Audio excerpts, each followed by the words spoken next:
Assalamualaikum warahmatullahi wabarakatuh. Alhamdulillah, alhamdulillahi rabbil alamin. Alhamdulillahil qail fi kitabihil karim min suratil ahzabi faqala a'udzu billahi as-sami'il 'alim minasy syaithanir rajim. Laqad kana lakum fi rasulillahi uswatun hasanah liman kana yarjullaha wal yawmal akhir wa dzakarallaha katsira. Sadaqallahul azim. Wa jaa fi katsirin minal ahaditsin nabawiyyati syarifah an ru'yati Rasulillah sallallahu alaihi wasallam fil manam. Mathalan minas sahabiyyil jalil Abdullah bin Mas'udin radhiyallahu anhu qala Rasulullah sallallahu alaihi wasallam man ra'ani fil manam faqad ra'ani fa inna asyaitana la yatamatsalu bi. Sadaqa Rasulunal Karim wa nahnu ala hadhihi insyaallahu minasyahidin wasyakirin walhamdulillahi rabbil alamin. Para jamaah salat subuh yang dimuliakan Allah Subhanahu wa taala, muslimin muslimat yang berbahagia, alhamdulillah kita kembali mengawali dengan mengucap puji syukur kehadirat Allah Subhanahu wa taala, masih lagi dalam keadaan sehat walafiat. Kita tentu berdoa semoga kita semua senantiasa dijaga dengan sebaik-baik penjagaan daripada Allah Subhanahu wa taala, dijauhkan dari mafsadat, penyakit baik yang zahir maupun yang batin, disehatkan badan, diafiatkan sehingga juga kita diizinkan pada tahun ini insyaallah dan mudah-mudahan bertemu kembali dengan bulan suci Ramadan. Allahumma amin ya rabbal alamin. Salawat dan salam kita sampaikan untuk baginda Rasulullah sallallahu alaihi wasallam serta keluarga besar beliau, para ahli baitnya, zuriatnya dan keturunannya sehingga akhir zaman, juga untuk umatnya termasuk kita semua yang hadir di sini. Mudah-mudahan asbab salawat dan juga asbab kita ngaji kitab Asy-Syama'il Al-Muhammadiyah ini menjadi sebab kita insyaallah diberhakkan Allah untuk dapat syafaat Nabi Muhammad sallallahu alaihi wasallam nanti insyaallah di hadapan Allah Subhanahu wa taala. Amin ya rabbal alamin. Para jamaah yang berbahagia, kita kembali bisa ngaji kitab Syama'il dan hari ini menjadi bab khitam ya, atau bab penutupnya. Setelah pada pertemuan yang lalu kita membahas tentang bab warisannya Rasulullah sallallahu alaihi wasallam, bahwa Rasulullah tidak meninggalkan apa-apa ya kecuali mewariskan syariat ini kepada para keluarga beliau, kepada keluarga-keluarganya. Rasul tidak mewariskan dinar dan dirham seperti kebanyakan kita hari ini. Rasul tidak mewariskan rumah yang besar, tak mewariskan mobil yang mewah dan sebagainya. Tetapi kemudian para khulafa ar-rasyidun yang datang sesudahnya itu menjamin nafkah para keluarga beliau yang dulu nafkahnya ditanggung oleh Rasulullah sallallahu alaihi wasallam. Bagian dari penghormatan untuk keluarga dan ahlul baitnya Rasulullah sallallahu alaihi wasallam. Kita masuk bab yang terakhir, bab majaa fi ru'ya Rasulillah sallallahu alaihi wasallam fil manam. Bab tentang melihat Rasul sallallahu alaihi wasallam di dalam tidur. Atau bahasa yang lain ini bab tentang mimpi bertemu Rasulullah sallallahu alaihi wasallam. Dan jamaah yang dimuliakan Allah, menarik kalau kita lihat bab tentang mimpi ini oleh Imam Tirmizi yang menyusun kitab Asy-Syama'il Al-Muhammadiyah, diletakkan oleh beliau, dimasukkan, pertama dimasukkan dalam kitab Syama'il, yang kedua diletakkan di bab yang terakhir. Ini penyusunan ini tentu ada hikmah ya, sehingga para ulama pun mencoba menyibak hikmah di sebalik kenapa misalnya Imam Tirmizi meletakkan dalam kitab yang baik ini tentang bab mimpi bertemu Rasulullah sallallahu alaihi wasallam. Paling utamanya kata beliau, kata sebagian ulama yang sempat saya baca komentarnya, itu karena sebelumnya ini kan bab mimpi ini, bab terakhir ini bab 56. Artinya ada 50-an bab sebelumnya yang kita sudah membicarakan Rasulullah sallallahu alaihi wasallam, mulai dari bentuk fisik beliau, sesuatu yang tidak ditemukan dalam kitab sirah yang kalau kita ngaji sirah yang berurut dari kehidupan dari kecil sampai beliau wafat, tapi kita temukan bentuk fisik beliau ini di dalam kitab sirah dalam bentuk syama'il. Nah, yang kita kaji ini itu di bab-bab awal dulu, bab 1, bab 2, itu kan bicara tentang bentuk fisik Nabi sallallahu alaihi wasallam dan cukup lengkap, mulai dari rambut, dari wajah, dari tengkuk, dada, tinggi badan, warna kulit, ya, gigi, semua. Hampir di cara berjalan itu disebutkan dalam kitab yang baik ini di bab-bab yang awal. Juga setelah kita dalam bab-bab berikutnya itu banyak bicara tentang keseharian Nabi. Makan Nabi, minum Nabi, tidur Nabi, bicara Nabi, tertawa Nabi, menangis Nabi, dan semuanya. Dihamparkan kepada kita hadis-hadis tentang kehidupan makhluk paling mulia dalam sejarah kehidupan dunia ini. Nah, harapannya kita sudah mulai ada bayangan tentang sosok beliau yang mulia tersebut, sehingga pada akhirnya kita dapat rezeki yang besar. Apa rezeki yang besar yang dimaksud? Yaitu dapat melihat Rasulullah sallallahu alaihi wasallam dalam tidur kita. Karena kalau kita lihat kita jauh hidup dari Nabi sallallahu alaihi wasallam sebagai sumber keberkahan. Kalau sahabat Nabi senang, ya. Sahabat Nabi mereka melihat langsung Nabi, hidup bersama Nabi.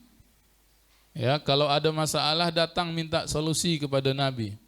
Bahkan ya bisa bersentuhan fisik dengan beliau.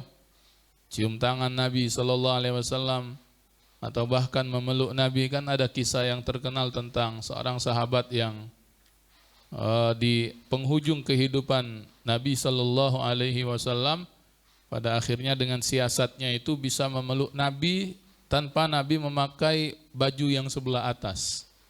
Yaitu sahabat Ukasah itu ya.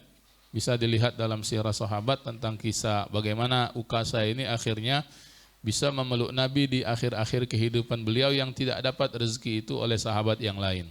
Tapi sahabat yang lain juga dapat barokah dari Nabi. Semua yang bersumber dari Nabi jadi sumber keberkahan. Kalau Nabi mengucap dalam bentuk doa, ya, maka doanya itu dijamin makbul. Nabi mendoakan misalnya, ya Allah masukkan dan kuatkan Islam ini dengan salah satu dari 2 Umar. Ya, qabul. Yaitu Umar ibnul Khattab radhiyallahu an. Itu tentang doa tersebut ada seorang guru kita dulu pernah ngomong. Tapi memang ya sudah, itulah qaddarallahnya ya, bahwa Allah memang mentakdirkan begitu. Ngapalah Nabi misalnya tidak ada mendoakan, ya Allah masukkanlah 2 Umar itu. Tapi bi ahabbil umaraini. Siapa 2 Umar itu? Pertama Umar bin Hisham, siapa itu? Abu Jahal ya. Abu Lahab ya. Abu Jahal bin Hisham.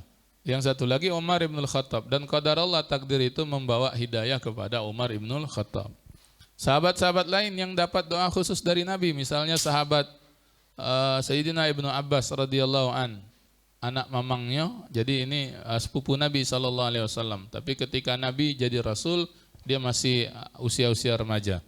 Sehingga disebut istilahnya sebagai sahabat kecil Rasulullah sallallahu alaihi wasallam.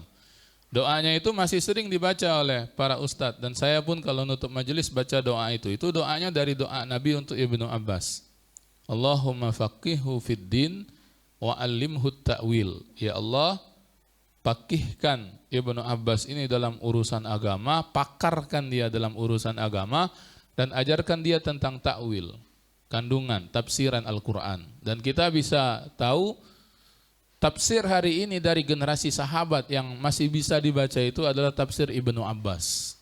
Kita tidak melihat tafsir Ali, tafsir Abu Bakar, tafsir yang lain-lain, Utsman. Yang ada tafsir Ibnu Abbas. Saya punya satu naskahnya di rumah, tafsir Ibnu Abbas radhiyallahu an.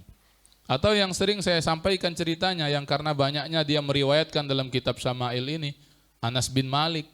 Allahumma akthir malahu wa waladahu. Ya Allah, banyakkan hartanya anak ini dan banyakkan pula keturunannya. Dan makbul Anas bin Malik salah seorang sahabat yang nanti kaya raya dan anaknya banyak. Kan sudah sering saya sampaikan itu. Anaknya Anas dalam riwayat disebutkan sampai 120, ya. Dalam riwayat yang lain 106, 110. Udah terturut gitu ya. Iya, tapi jangan tanya berapa induannya, berapa emaknya ya. Saya tak ketemu riwayatnya itu. Hanya ketemu anaknya begitu jumlahnya. Tapi itu barokah doa Nabi. Dan usianya panjang, termasuk di antara sahabat yang paling akhir meninggal dunia itu adalah Anas bin Malik. Nah, mereka senang, mereka dapat berkah itu karena hidupnya langsung. Ada Nabi ya di tengah-tengah mereka. Nah, kita kan terbentang 15 abad dengan beliau. Bahkan kita tidak mendapatkan warisan misalnya dalam bentuk bagaimana bentuk Nabi yang sifatnya visual. Jangankan video, gambar saja tak ada. Ya. Karena memang nanti dalam syariat kita tidak boleh menggambarkan Rasulullah sallallahu alaihi wasallam. Karena itu tidak ada jalan satu-satunya untuk kemudian mengenal beliau dari segi fisik terutamanya, kecuali mendengarkan hadis-hadis yang disampaikan dan diceritakan oleh orang-orang yang hidup dan ada di sekeliling beliau, Rasulullah sallallahu alaihi wasallam, yaitu generasi sahabat-sahabat beliau. Nah, karena itu di kitab Syama'il itulah diceritakan cara berjalan Nabi, bentuk fisik Nabi, tanda kenabian Nabi, itu semua diceritakan dan itu di bab-bab yang awal yang dulu kita kaji. Nah, harapannya seolah-olah, balik kepada bab tentang mimpi bertemu Rasul ini, setelah kita ada bayangan. Kan kalau sudah belajar bentuk fisik itu kita sudah nampak tasawur di dalam pikiran kita, oh bentuk Nabi begini. Tapi bukan berarti nanti untuk digambar lagi ya. Misalnya ada anggota majelis yang pandai melukis, oh ini mata Nabi, mulailah dia gambar ke mata Nabi. Agak ditulisnya di bawah, bersumber dari kitab Syama'il Al-Muhammadiyah. Silakan di-share misalnya. Oh jangan ya, mentang-mentang bisa gambar, karena memang sudah kesepakatan ulama bahwa wajah mulia fisik beliau tidak untuk digambarkan. Nah, itu jadi harapannya setelah membaca tentang bentuk fisik, kemudian akhlak keseharian beliau, kita terbayang. Bahkan ketika kita sholawat, kalau kita pernah ngaji Syama'il, itu mudah-mudahan harapannya semakin syahdu kita tuh, semakin meresep. Ketika kita membacakan sholawat, apapun sholawatnya, ya, atau misalnya baca apa saja, barzanji, baca apapun yang itu mengenangkan kita kepada Rasulullah sallallahu alaihi wasallam, ketika mahalul qiyam, itu kan mahalul qiyam itu luar biasa itu ininya ya, bawaannya, tarikannya itu, kerinduan seorang yang membaca atau mengikuti mahalul qiyam itu kepada Rasul sallallahu alaihi wasallam. Apalagi kalau dia tahu gambaran tentang bentuk fisik Nabi sallallahu alaihi wasallam. Kita salawat yang banyak tiap-tiap hari, ditambah kita membayangkan beliau, harapannya dapat rezeki yang satu ini, rezeki mimpi bertemu dengan Rasul sallallahu alaihi wasallam ya. Dan mimpi bertemu Rasul ini, sebelum kita masuk hadisnya ini ya, karena hadisnya ini ada beberapa tetapi mirip-mirip. Memang harus dipintakan ya. Harus didoakan, masukkan dalam list munajat kita dengan Allah. Jangan-jangan bahkan kita belum pernah ya meminta, ya Allah tolong rezekikan ya Allah mimpi bertemu dengan Rasul. Ya, ini muhasabah kita masing-masing pernah ada nanti, atau sebelum ini kita minta dengan Allah mimpi bertemu dengan Rasul. Padahal kita selama ini kan kalau ditanya rindu tak dengan Nabi, pasti kita jawab rindu. Kalau ditanya cinta tak dengan Nabi, pasti kita ngaku cinta. Tapi pernah tidak kemudian ya kita berharap dan kemudian bermunajat mimpi bertemu dengan beliau sallallahu alaihi wasallam. Sebab nanti kalau kemudian hidup kita sudah tidak sezaman, Ada nanti pembahasan saya singgung sedikit di sini tentang melihat Rasul dalam keadaan yaqza, dalam keadaan terjaga. Kira-kira baca tidak? Ini kan kalau kita kembalikan kepada kuasa Allah, yang Allah berkuasa atas tiap-tiap sesuatu, mimpi bertemu dengan Rasul sallallahu alaihi wasallam ini pada akhirnya menjadi sesuatu yang mungkin, ya. Walaupun tidak wajib dan tidak mustahil, kan bagi Allah itu ada sifat wajib, ada sifat mustahil, ada sifat jaiz. Kalau Allah berkehendak, boleh jadi saja dan mudah bagi Allah. Misalnya, kalau misalnya ya menampakkan ruh Rasulullah SAW termasuk kemungkinan bentuk fisikal beliau kepada orang-orang yang Allah kehendaki. Nah, ini pembahasannya memang panjang ya dalam kaidah atau Ahlus Sunnah wal Jamaah. Ada yang menerima ini, ada yang tidak. Nah, kita lewat saja itu ya. Kalau memang ternyata dalam kehidupan kita ada dapat rezeki yang demikian, Masya Allah, Allahu Akbar ya. Itu rezeki yang luar biasa. Tapi yang kita pilih dulu, yang disepakati oleh ulama kemungkinannya itu ada dan disepakati bisanya itu adalah melihat Rasulullah fil manam. Melihat Rasulullah di dalam tidur. Karenanya itu harus dipintakan. Minta munajat dengan Allah, ya Allah, urzuqna ru'yatan nabiyya sallallahu alaihi wasallam fi manamina. Ya Allah, rezekikan kami mimpi bertemu dengan Rasul sallallahu alaihi wasallam di dalam tidur. Ya, sebab kalau kita tak berdoa, ya namanya tak berdoa, tak pernah minta berarti kita kan. Beda dengan kalau pernah kita minta. Kalau kita minta ada harapan. Ya, direzekikan mimpi bertemu dengan Rasul sallallahu alaihi wasallam. Nah, ini peluangnya besar sebetulnya, terutama bagi kita yang sudah rajin salawat, ngaku kita rindu dengan beliau, karena peluang mimpi itu hampir setiap malam bisa terjadi. Kita temui mimpi ya, mimpi secara umum. Kan pintu masuk mimpi ini apa? Tidur. Dan kita tiap-tiap malam tidur. Bayangkan kalau usia kita 10 tahun misalnya.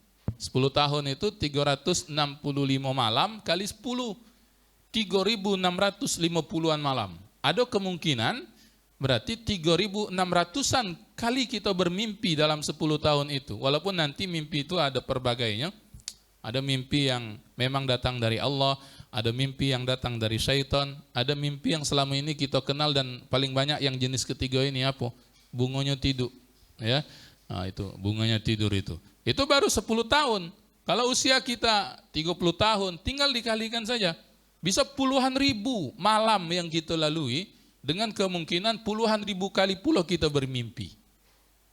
Kan pacak kita minta, ya Allah, dari 10 ribuan malam itu tolong jadikan sekali baik.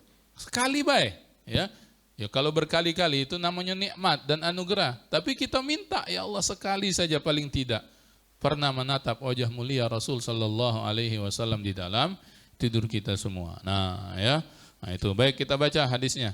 Yang pertama, Abdullah ibnu Mas'udin radhiyallahu anhu, dia berkata, Rasul sallallahu alaihi wasallam bersabda, "Man ra'ani fil manami faqad ra'ani fa inna syaitana la yatamatsalu bi." Yang pertama ini kata Nabi sallallahu alaihi wasallam, siapa yang melihatku di dalam tidurnya, maka sebenarnya memang dia sudah melihat aku, sebab syaitan tidak dapat menyerupaiku, tidak dapat menyamar menjadi aku. Itu pertama. Yang kedua, dari Abu Hurairah radhiyallahu anhu, dia berkata, Rasul bersabda, "Man ra'ani fil manami faqad ra'ani, fa inna syaitana la yatasawwar." Atau qala la yatashabbahu bi. Rasul berkata, siapa yang dapat melihatku di dalam tidurnya, sebenarnya dia memang sudah melihatku, sebab syaitan tak dapat menyerupaiku. Nah, ini hadis yang kedua. Hadis yang ketiga dari Tariq bin Asyam, dia berkata, Rasul SAW bersabda, "Man ra'ani fil manami faqad ra'ani." Siapa yang melihatku dalam tidurnya, dia memang sudah melihatku. Nah, ini jadi mirip semua ya. Tiga hadis ini. Kemudian nanti ada yang dari Abu Hurairah sekali lagi, juga ada dari Ibnu Abbas, lebih kurang sama maknanya, bahwa mereka ini pernah mendengar Rasulullah SAW yang mengatakan, siapa yang melihatku di dalam mimpinya, maka mereka betul-betul melihatku, karena sesungguhnya syaitan tidak dapat menyerupaiku.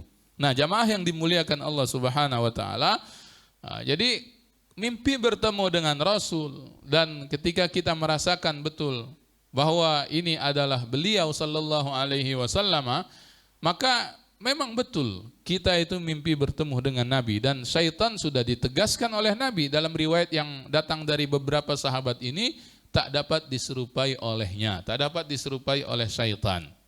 Kalau yang lain boleh jadi. Misal kita merasa pernah bertemu dengan orang yang kita kenal, bisa bertemu bahkan dengan orang tua ya, bertemu dengan ayah, bertemu dengan ibu. Ini nanti dilihat dulu keadaannya, sebab-sebabnya, kemudian kejadian dalam mimpinya berulangkah atau tidak.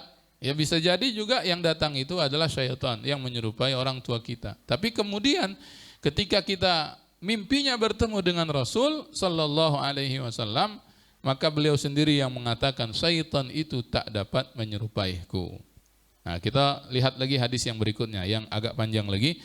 Dari Yazid Al-Farisi, dia berkata, ra'aitun Nabiyya sallallahu alaihi wasallam fil manam zaman Ibnu Abbas. Aku melihat Rasul dalam tidur waktu zaman Ibnu Abbas. Jadi ini jauh setelah kewafatan Rasul sallallahu alaihi wasallam. Lalu pergilah dia kepada Ibnu Abbas. Ngomong dia, Yazid Al-Farisi ini bukan berarti generasi tabi'in ini ya, Yazidnya ini. Dia kemudian curhat dengan Ibnu Abbas, sahabat Nabi, juga sepupu Nabi. Dia ngomong, inni ra'aitur Rasul sallallahu alaihi wasallam fil manam. Wahai Ibnu Abbas, saya melihat Rasul di dalam tidur. Faqala Ibnu Abbas, inna Rasulullah Rasulullah pernah berkata, inna syaitana la yastati'u ayyatashabbaha bi. Faman ra'ani fin naumi faqad ra'ani. Rasul dulu pernah mengatakan, wahai Yazid, siapa yang melihatku di dalam mimpi, maka sungguh dia telah melihatku, karena syaitan tidak dapat menyerupaiku. Lalu Ibnu Abbas bertanya, kan ini juga yang mungkin jadi pertanyaan kita ya. Ustaz Cak Mano memastikan itu Rasul ya. Ini ditanya juga oleh Ibnu Abbas. Hal tastati'u an tan'ata hadzal rajul alladhi ra'aitahu fin naum? Ibnu Abbas bertanya, dapatkah kau gambarkan sifat dan ciri orang yang kau lihat dalam tidurmu itu? Qala na'am. Iya, kata Yazid ini. Ana'tu laka rajulan bainar rajulaini jismuhu wa lahmuhu asmar ilal bayat. Akhalul ainaini hasanad dhahiki jamilu dawairil wajhi mala'at lihyatahu ma baina hadhihi ila hadhihi. Qad mala'at nahrahu qala Auf wala adri makana ma ahadan na'ati. Kata Yazid ini, ya aku bisa gambarkan sifat-sifatnya ini kepadamu wahai Ibnu Abbas. Orang yang aku lihat di dalam tidur itu memiliki sifat di antara dua orang, baik jasad maupun dagingnya. Kulitnya putih tetapi tidak seperti putih ini ya, putih bule, misalnya begitu kita nyebutnya. Juga tidak sampai kemudian seperti kita sawo matang. Ada yang nyebutnya kemudian itu berarti seperti kuning langsat atau bagaimana begitu. Lalu pelupuk matanya hitam, senyumnya indah, lengkuk wajahnya bagus, dawair, dan ini disebut semua sifat-sifat ini di dalam bab yang pertama ketika bicara kita tentang bentuk fisik Nabi sallallahu alaihi wasallam. Lengkuk wajahnya bagus, janggutnya memanjang antara telinga ini dan telinga ini dan memenuhi tenggorokannya. Itu kan kita bahas dalam bab lihya, bab tentang jenggot Nabi waktu itu di bab-bab yang awal. Lalu ada yang berkata, aku tak ingat sifat apa lagi selain sifat-sifat ini. Maka kemudian Ibnu Abbas berkata kepada Yazid, "Lau ra'aitahu fil yaqza mastata'ta an tan'atahu fawqa hadza." Seandainya kamu melihat dalam keadaan sadar, kamu tak akan dapat menggambarkan sifat-sifatnya lebih daripada ini. Jadi ini lagi-lagi harapannya kan begitu. Setelah kita ngaji tentang bentuk fisik Nabi, ada bayangan bentuk Nabi. Sehingga ketika misalnya dapat rezeki bertemu dengan Nabi sallallahu alaihi wasallam, kita bisa dapat, oh inilah yang dulu mungkin waktu ngaji Samail, bentuk fisik beliau. Kadang-kadang yang saya dengar dari beberapa yang pernah mimpi bertemu dengan Rasul ya, yang secara sir pernah bercerita, ada yang misalnya kemudian tidak ada percakapan ya, hanya nampak saja. Ya, nampak saja seperti sinar yang terang dengan beberapa bentuk fisik yang bisa dikenali. Ya, tapi datangnya itu kemudian menghadirkan ketenangan yang luar biasa ketika bangunnya. ada juga yang semacam mendapatkan petunjuk, ya petunjuk itu untuk kehidupan tentunya dan sebagainya, tentang kisah masing-masing ketika mendapatkan rezeki mimpi bertemu dengan Nabi sallallahu alaihi wasallam ini. Nah, yang paling pentingnya itu adalah kita kemudian minta dengan Allah agar kemudian dipertemukan dengan Rasulullah sallallahu alaihi wasallam di dalam tidur. Ada sebuah ungkapan lagi, tidak disebut dalam hadis ini tapi boleh kita ceritakan, kaitan tentang siapa yang paling mirip dengan Rasul ini. Itu disampaikan oleh misalnya Abbas, ya, juga kemudian sampai juga ceritanya kepada Ibnu Abbas bahwa dari ahli zurriyat Nabi SAW ini, itu yang paling mirip dengan Rasul itu adalah cucunya yang tercinta Hasan, ya. Hasan itu apa kita nyebutnya 11-12, ya.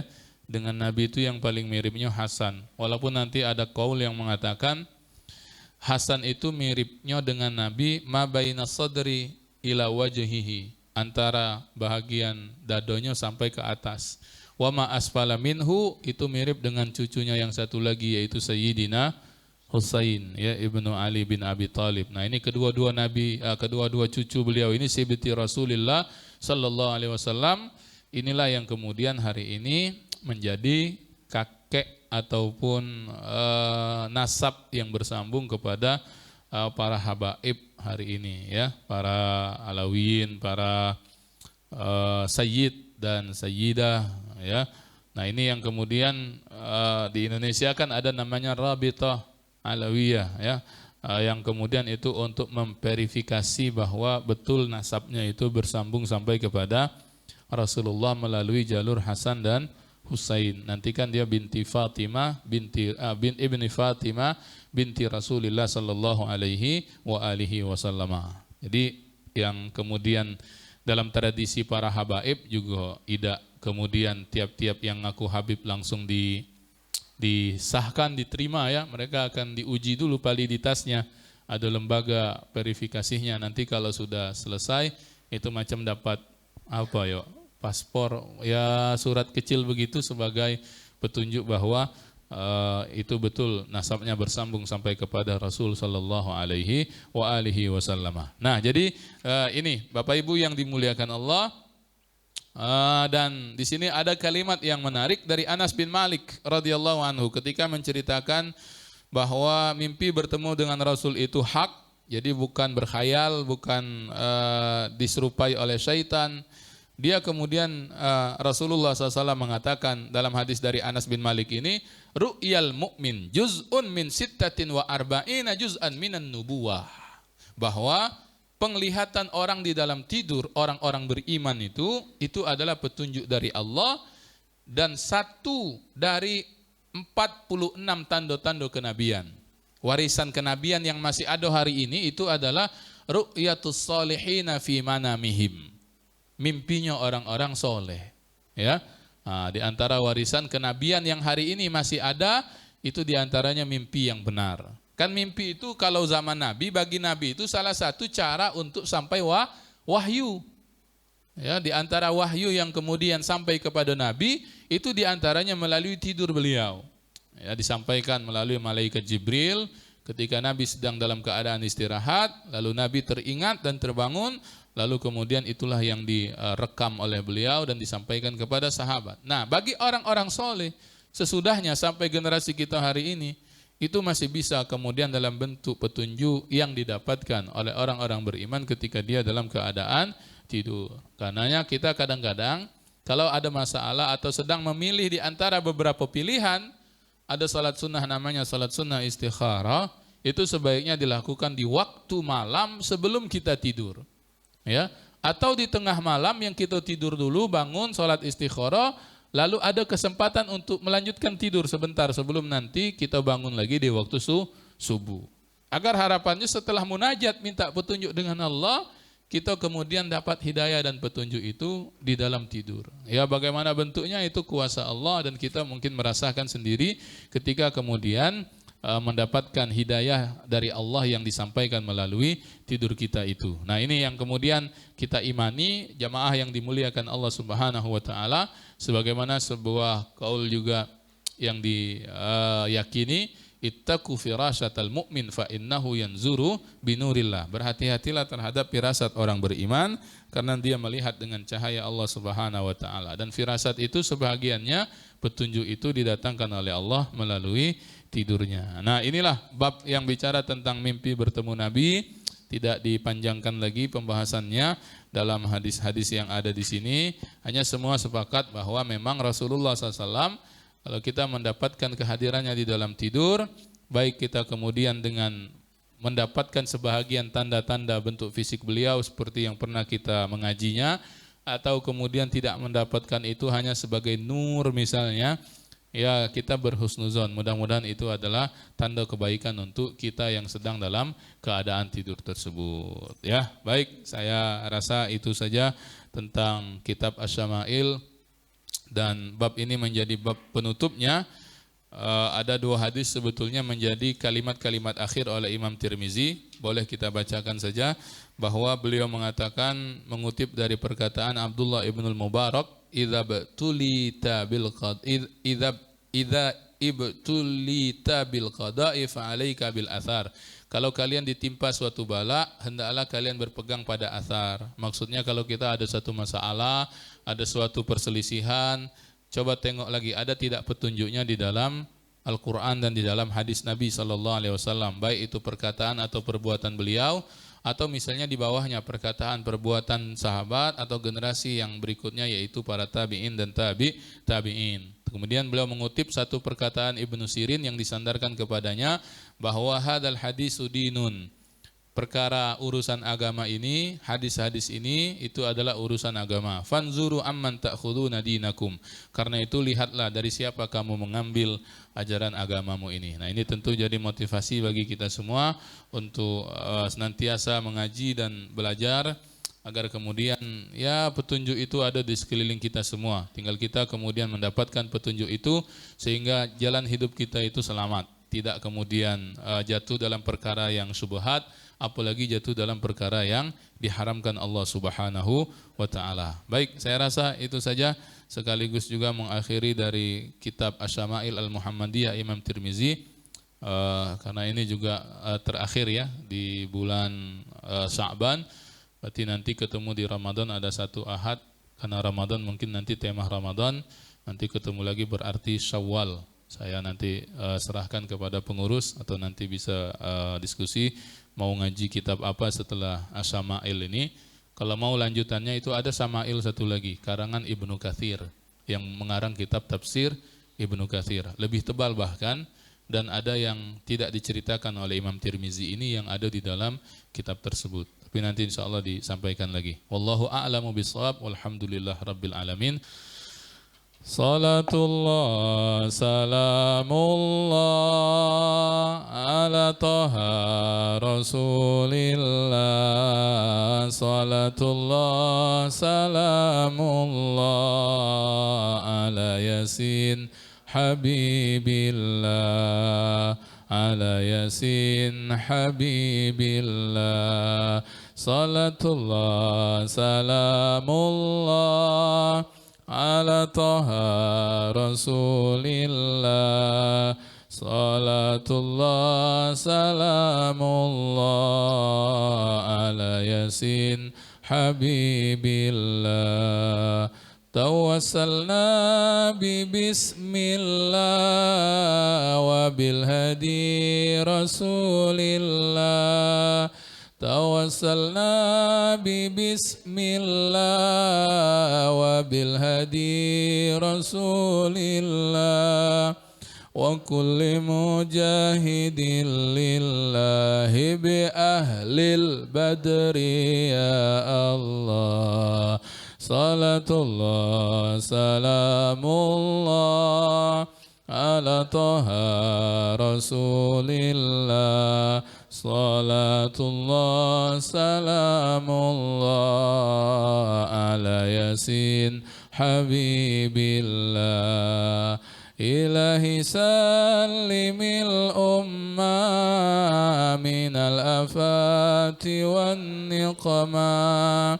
إلهي سلم الأمة من الآفات والنقما ومن هم ومن غمة بأهل البدر يا الله صلاة الله سلام الله على طه رسول الله صلاة الله سلام الله على ياسين حبيب الله على ياسين حبيب الله اللهم صل وسلم وبارك عليه وعلى آله اللهم ارزقنا فهم النبيين وحفظ المرسلين وإلهام الملائكة المقربين اللهم فقهنا في الدين وعلمنا التأويل يا رب العالمين فارزقنا جميعا يا الله